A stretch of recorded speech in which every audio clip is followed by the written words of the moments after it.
And now, more Pro Wrestling Weekly with your host, Fearon Derry. Sit down, shut up, and listen up.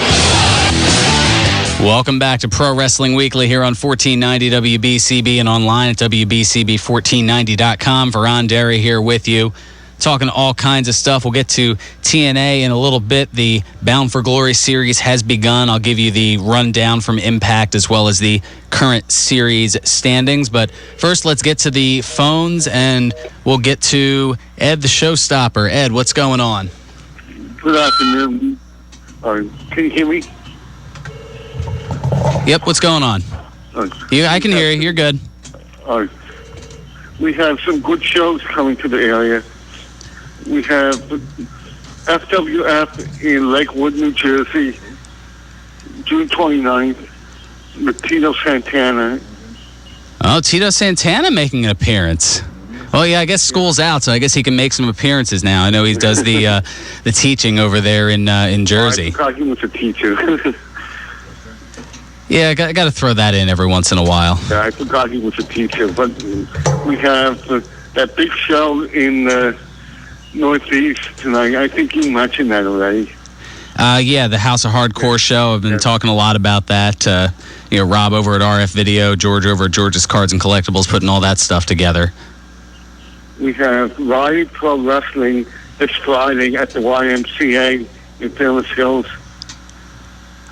That one I know I'm going to miss, unfortunately, but these things happen. And did you know two people passed away in the last couple of weeks? A Mark Starr and somebody from the old ECW? Yes. I don't know. I'm kind of like back and forth. I mean, some of when it comes to announcing passings and things like that, I mean, I try to keep more of like a positive feel to the show, unless it's one of those like major news names, like somebody, on the WWE or TNA roster or something like that, or a notable name from the past. We talked about Randy Savage when that happened back in May of 2011. That was obviously a big one. Or, when I first took over the show for Eric 4+ years ago, that week Test had passed away. I think he had just been released by WWE, but in the same token, he was in his, mid-30s. So, there have been notable instances, but I try not to. I try not to make it seem like I'm reading an obituary every time I come on the air here. So. Yeah, me too. And Long Hill Center in Sterling has a car show. Plus, we have Honky Tonk Man tonight. The greatest Intercontinental Champion of all time. Yes, or the Intercontinental Heavyweight Champion of all time, as he would say back in the day. That's about it. All right, appreciate the look at the local scene as always. Thanks so much for the call. Greatly appreciate it. Let's go ahead and bring the next line up here, and let's get Nubius Black up here. What's going on, Nubius? Longtime friend of the show. Yo, what's cracking, man? I ain't heard from you. How's everything? Things are going all right. I need to be a little more diligent as far as using the digits and the phone and the texting and all that. That's on me. That's my B. That's all right. Who you got answering the phone? Yogi Bear, man? What's going on? Nah, Nick Cataldi. He's Yogi Berra, huh? Do I really sound like Yogi Berra? Is he saying Yogi Berra or Yogi Bear? I don't know. Hey, boo boo. Picking at baskets. Picking at baskets. I'm hungry enough. It makes you feel any better. Well, I did bring some snacks over for the Relay for Life. I might got some steal goldfish. them. I got Yogi Bear.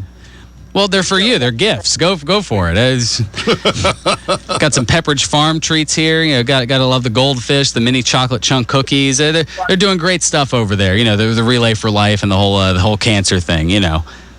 Raising money.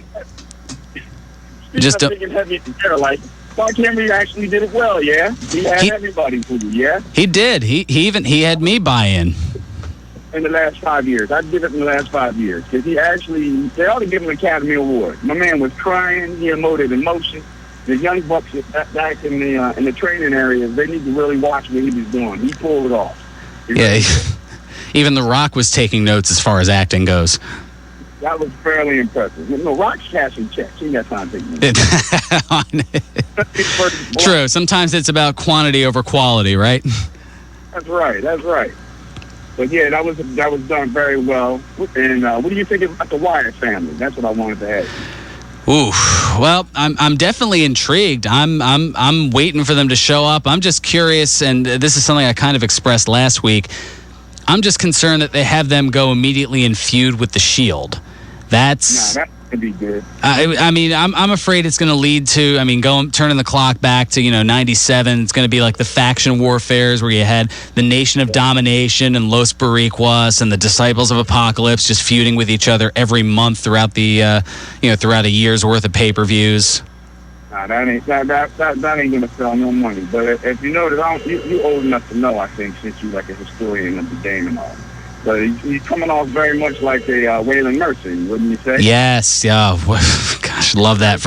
I remember watching that back. I was going to say, I don't want to throw years away necessarily, but I think 95 was when he came in there. It was that was near the end of Dan Spivey's career. I think was who played Waylon Mercy, if my memory serves me right. Doing a character from Cape Fear. Oh yeah. Oh yes. Now I'm trying to remember the theme off the top of my head. So lives are gonna I forget it. It's kind of sitting somewhere in the back of my head, and I'd have to pull it up. But yeah, it was a good character, and I liked it. It just didn't really sit around too long. I mean, I think that was when he had gotten a back injury or something like that, and that kind of derailed his in-ring career.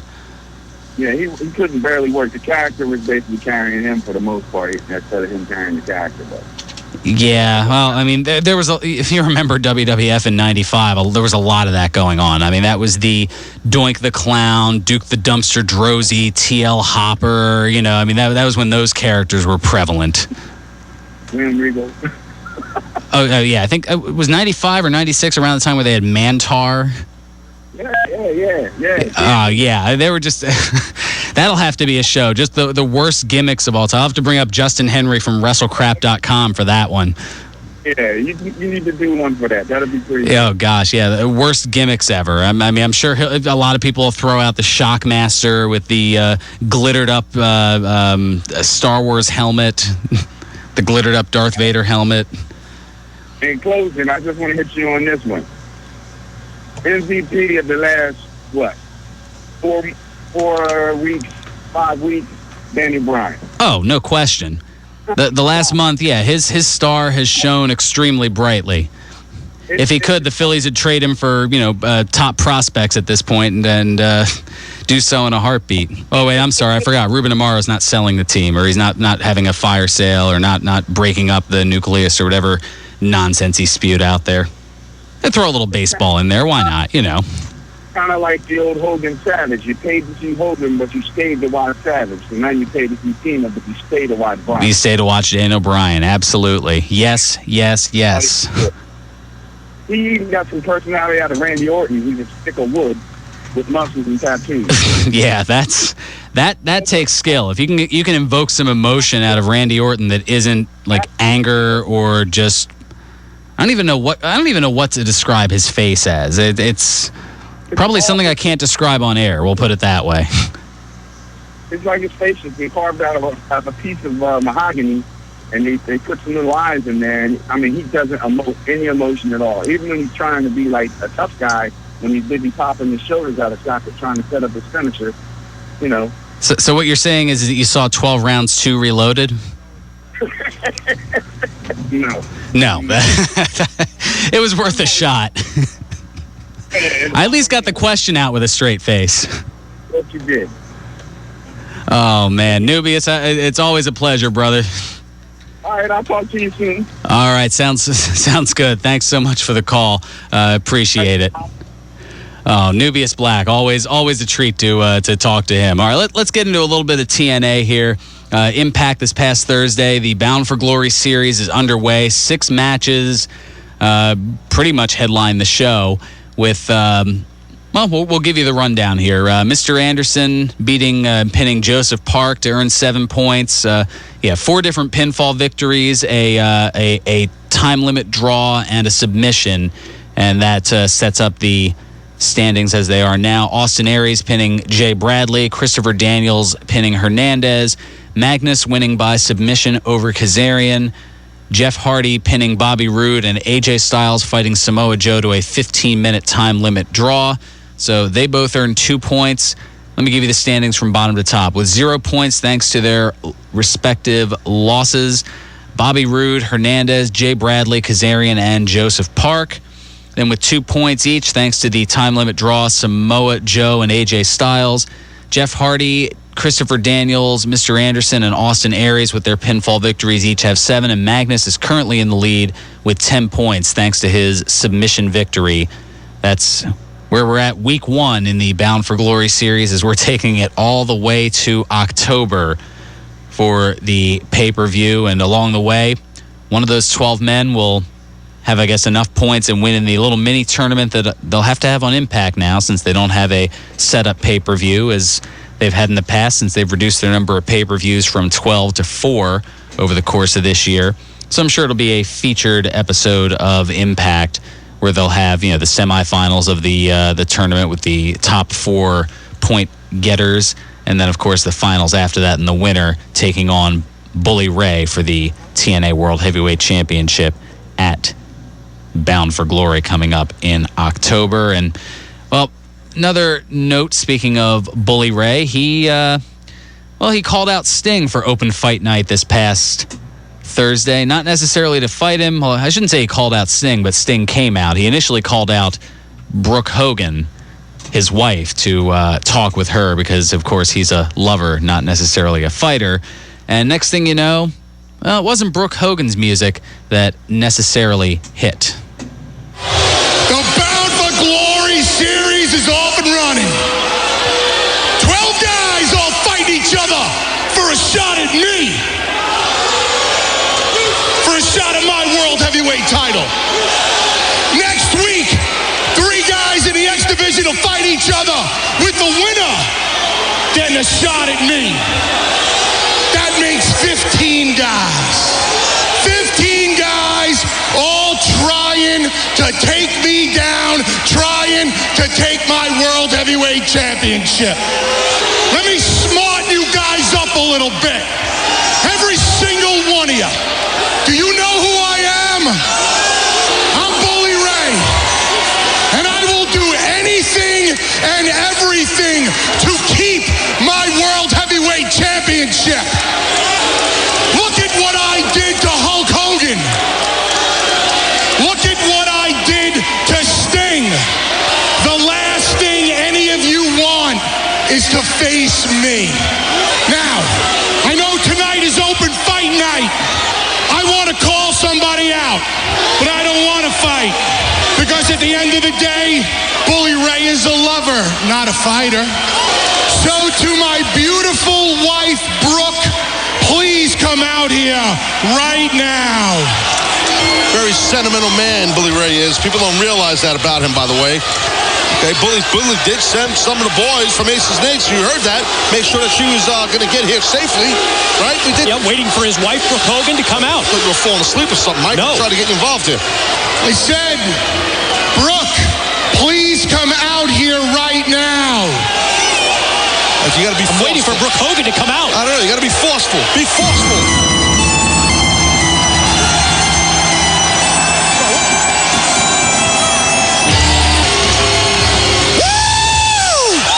Listen and learn.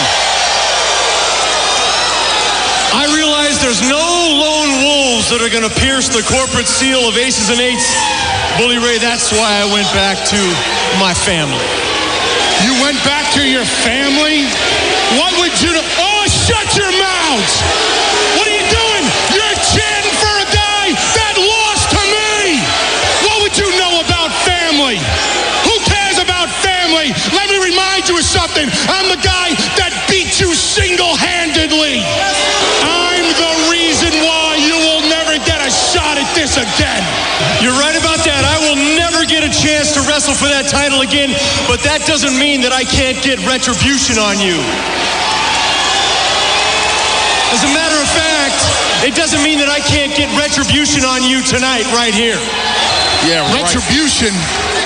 What kind of retribution are you gonna get on me? You got nothing left in your tank.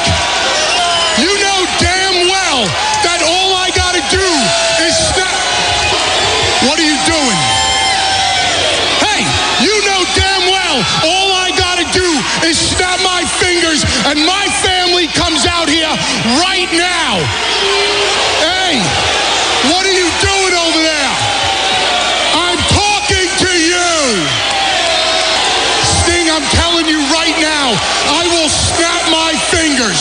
And if I snap my fingers, my brothers will come out here and snap your neck. Stop doing whatever you're doing. You don't believe me, huh? You don't believe me? Your choice, pal. Aces and eights! Here we go, baby. Party time. Where's the guys? Look. Aces and eights! Where they at? Whoa. Aces and eights!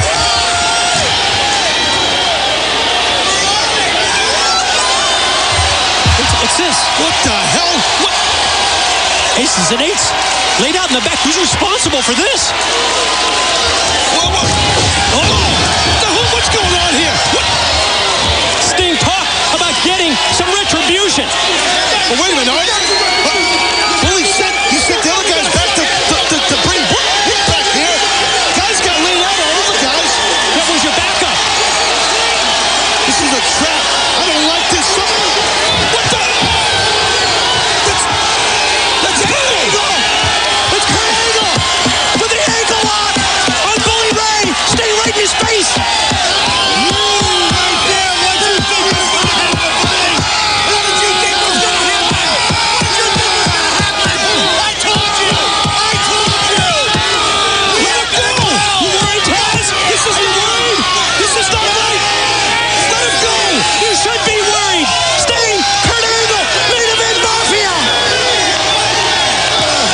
So Sting reuniting with Kurt Angle to reform, at least in part, the main event Mafia. Don't know if they're necessarily going to reach out to Booker T, who's under the knife and under contract with WWE, or Kevin Nash, who's out on the independent scene. Don't know if they're necessarily going to go that route. But the thing that doesn't make sense about it, wasn't Kurt Angle one of the guys at Slammiversary who didn't help Sting out? So why would he all of a sudden reach out to him?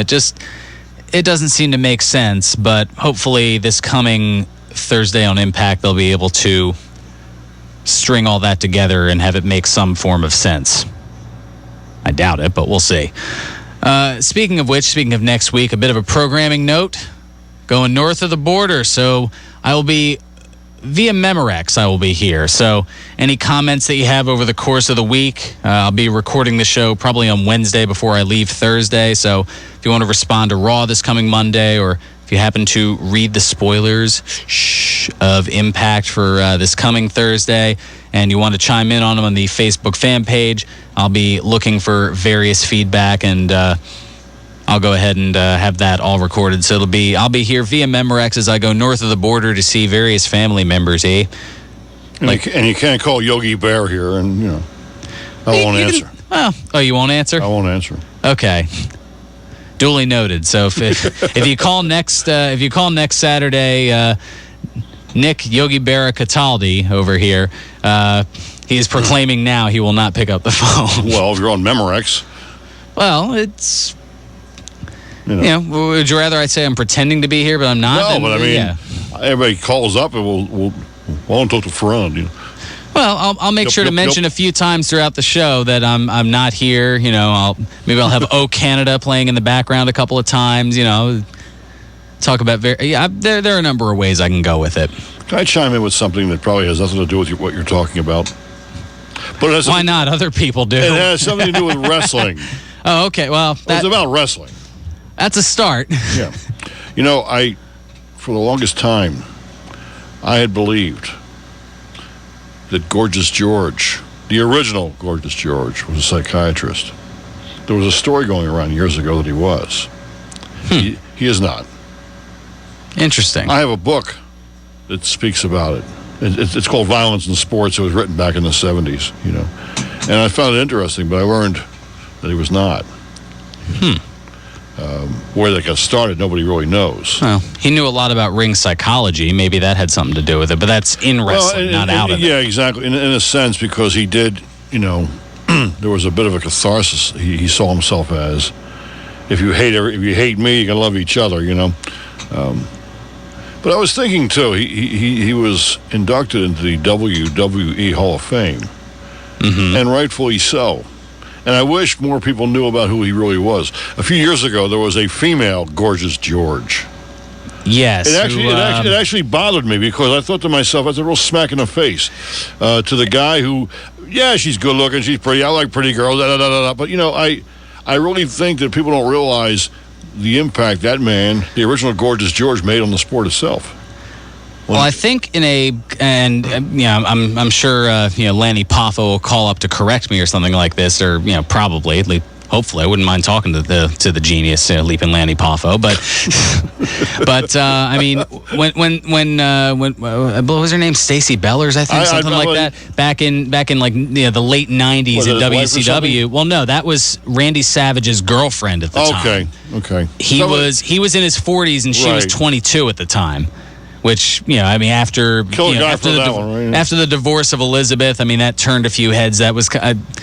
Well, I just found it really annoying that they would do something like that. I mean, for years when Savage came to the ring with the pomp and circumstance thing, that was something that was originally done by Gorgeous George. So I think by naming his new girlfriend, who he brought in, Gorgeous George, it was kind of an attempt to back tribute, but probably got seen by many eyes, including yours. I mean, insulting. I could be. Savage is one of my favorite guys, so I could be a Savage apologist here, and that's certainly understandable. I just thought that was kind of arrogant and just really, and he, God bless him, he's passed on many years now. Of course, George and Wagner, finally, got his due. Yeah, he got his due finally, and people don't realize what the impact he brought to the sport, with his bad guy persona, Later on with then Cassius Clay, Muhammad Ali, Oh, yeah, no, he inspired a lot of different people. Exactly. Muhammad Ali, I mean, even going into the 80s with like an adorable Adrian Adonis after he got rid of the biker gimmick. Right. There was another wrestler in the early 70s. You know what? I forget his real name. Beautiful Bobby. Now, Beautiful Bobby wasn't quite Gorgeous George, but he had the same sort of good-looking sort of, swagger and things like that. But he didn't quite want to come in with a valet and play the bad guy to the hilt like Gorgeous George did. But there was I wonder where he got the idea from, sort of attitude, But he wasn't so over the top where he stole the whole bit. He was in fact good looking, and he took. So there were remnants and hints, but not necessarily a complete. Right, it wasn't a rip off. Right, So you weren't like as bothered, but you had a lot of blonde-haired wrestlers like the Valiants, John L. Sullivan, his real name was Buddy Rogers, and and kind of had longer hair. Now Gorgeous George had long hair, long hair. God, long before it was popular, before the Beatles, before anybody brought it into vogue. That was when everybody else had crew cuts going on at the time, right? And he lost a couple of matches and had and agreed to cut his hair, which kind of neat. Anyway, those were big deals back in the day. I mean, and occasionally they have them. They come up now. I mean, there aren't that many long-haired guys at this point who will do that, and I think a lot of people are waiting for the Cody Rhodes against somebody mustache versus mustache versus title match maybe, or something like that, where he finally shaves that thing. I don't know. Shaving a mustache, to me, wouldn't be as big a deal as shaving off my hair, even if I had shorter hair. It just would, I guess. Mustache comes back in a couple of days, Your hair, if you want to grow your hair long, it takes a little while. Yeah, this is. That's Jeff Jarrett is one. I mean, when what was it? Probably like 97 or 98, where he had his hair cut short, and he's kept it that way ever since. But I mean, he was another one of those guys, the long blonde locks, for quite a while. I mean, all through the Nashville JEFF JARRETT promos from back in the day. That's Double J, Jeff Jarrett. Gleam. Yeah. But much is owed to Gorgeous George. The original Gorgeous George. Exactly. Not that pretty blonde from 15 years ago. Right. I wonder what she's up to now. I saw her down the street. She works at the Wall. No. Oh, wow. No. Wow. All right. An old joke of mine. Either that or she's a late-night disc jockey in a low-watt AM radio station. I mean, take your pick, Yeah. Not this one. Right. On that note, let's go ahead and take care of our second timeout. I'm so behind for a break. All right, 215-949-3232. Toll free at 888-922-2149. We'll come back. We've got some news and notes. We'll wrap this up and do what we do. You never know where things are going to go here on Pro Wrestling Weekly here on 1490 WBCB and online at WBCB1490.com.